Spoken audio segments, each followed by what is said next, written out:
तर अशोक खराचा खास आणि दीपक केसरकरांचा निकटवर्तीय चौकशीच्या फेऱ्यात अडकलाय। लोंढेंच्या खात्यातून कोट्यावधीचा व्यवहार झाल्याचा संशय असल्यानं त्यांची चौकशी करण्यात आलेली आहे। पाहूया।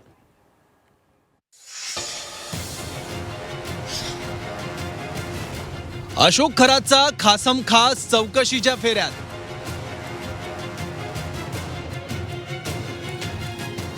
दीपक लोंढेची पोलीस चौकशी।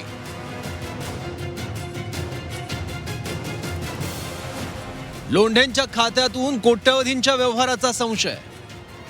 अहिल्यानगरच्या शिर्डी पोलीस ठाण्यात चौकशीसाठी निघालेला हा दीपक लोंढे पहा। दीपक लोंढे हा अशोक खराचा खासम खास असल्याची माहिती आहे।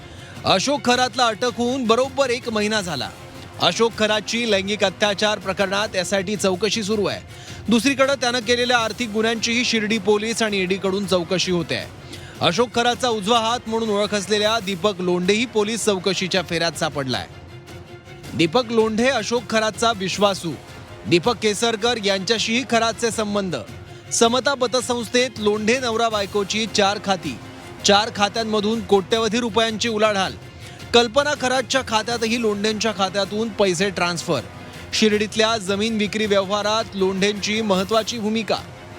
दीपक लोंढे हा खराचा राजदार असल्याचं सांगण्यात येत आहे। दीपक लोंढेंची चौकशी झाल्यास त्याचे राजकीय लागेबांधे उघड होण्याची शक्यता आहे।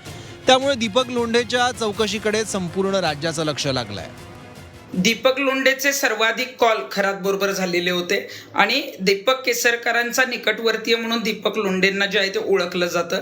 आज त्यांची ईडी कडून चौकशी सुरू आहे। समता पतसंस्थेत सुद्धा दीपक लोंढे आणि त्याच्या पत्नीची जी आहेत ती खाती आहेत। तसेच खराच्या जवळचे असल्यामुळं काही राष्ट्रीय बँकेत सुद्धा खाती आहेत का, त्यावर कोट्यावधी व्यवहार झालेत का आणि दीपक केसरकरांचा या सगळ्या प्रकरणात काही संबंध आहे का, याचा खुलासा जो आहे तो दीपक लोंढेच्या जबाबातून किंवा त्याच्या चौकशीनंतर जे आहे ती सामोरे येण्याची दाट शक्यता आहे। जसा अशोक खराचा उत्कर्ष झाला तसा उत्कर्ष दीपक लोंढेचाही झाला।